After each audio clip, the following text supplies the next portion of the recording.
جب سجدے میں سر جھکے اور آپ بول رہے ہوں سبحان ربی الاعلی، تو آپ کیفیتوں کی ایک کائنات میں غوطے لگا رہے، آپ کا دل نرم پڑا ہو، جھکے ہوئے ہوں تو اپنے آپ کو مالک کی دہلیز پہ پھینکا ہوا ہو۔ اقصی غایت التذلل والخشوع، سب سے زیادہ تذلل اور سب سے زیادہ خشوع سجدے میں ہے۔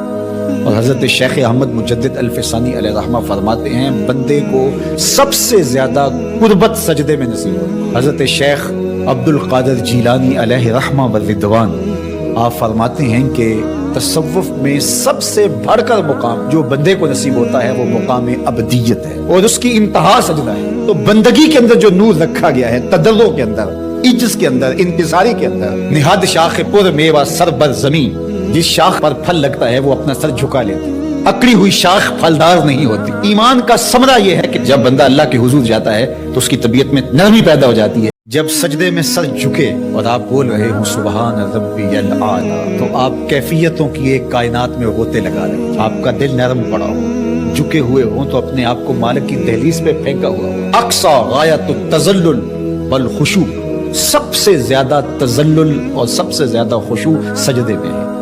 اور حضرت شیخ احمد مجدد الفسانی علیہ رحمہ فرماتے ہیں بندے کو سب سے زیادہ قربت سجدے میں نصیب ہو۔ حضرت شیخ عبد القادر جیلانی علیہ رحمہ والرضوان آپ فرماتے ہیں کہ تصوف میں سب سے بڑھ کر مقام جو بندے کو نصیب ہوتا ہے وہ مقام ابدیت ہے، اور اس کی انتہا سجدہ ہے۔ تو بندگی کے اندر جو نور رکھا گیا ہے، تدرع کے اندر، عجز کے اندر، انکساری کے اندر، نہاد شاخ پر میوہ سر بر زمین، جس شاخ پر پھل لگتا ہے وہ اپنا سر جھکا لیتی، اکڑی ہوئی شاخ پھلدار نہیں ہوتی۔ ایمان کا ثمرہ یہ ہے کہ جب بندہ اللہ کے حضور جاتا ہے تو اس کی طبیعت میں نرمی پیدا ہو جاتی ہے۔ جب سجدے میں سر جھکے اور آپ بول رہے ہوں سبحان ربی الاعلی، تو آپ کیفیتوں کی ایک کائنات میں غوطے لگا رہے، آپ کا دل نرم پڑا ہو، جھکے ہوئے ہوں تو اپنے آپ کو مالک کی دہلیز پہ پھینکا ہوا ہو۔ اقصی غایت التذلل والخشوع، سب سے زیادہ تذلل اور سب سے زیادہ خشوع سجدے میں ہے۔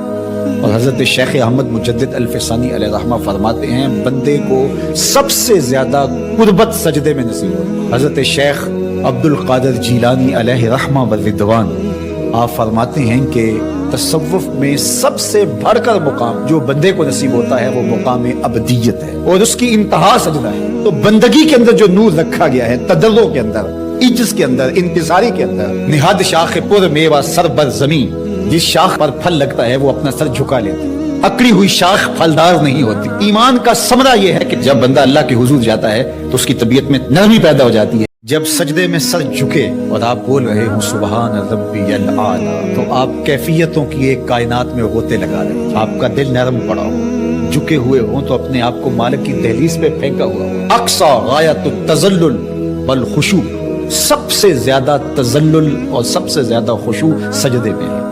اور حضرت شیخ احمد مجدد الفسانی علیہ رحمہ فرماتے ہیں بندے کو سب سے زیادہ قربت سجدے میں نصیب ہو۔ حضرت شیخ عبد القادر جیلانی علیہ رحمہ والرضوان آپ فرماتے ہیں کہ تصوف میں سب سے بڑھ کر مقام جو بندے کو نصیب ہوتا ہے وہ مقام ابدیت ہے، اور اس کی انتہا سجدہ ہے۔ تو بندگی کے اندر جو نور رکھا گیا ہے، تدرع کے اندر، عجز کے اندر، انکساری کے اندر، نہاد شاخ پر میوہ سر بر زمین، جس شاخ پر پھل لگتا ہے وہ اپنا سر جھکا لیتی، اکڑی ہوئی شاخ پھلدار نہیں ہوتی۔ ایمان کا ثمرہ یہ ہے کہ جب بندہ اللہ کے حضور جاتا ہے تو اس کی طبیعت میں نرمی پیدا ہو جاتی ہے۔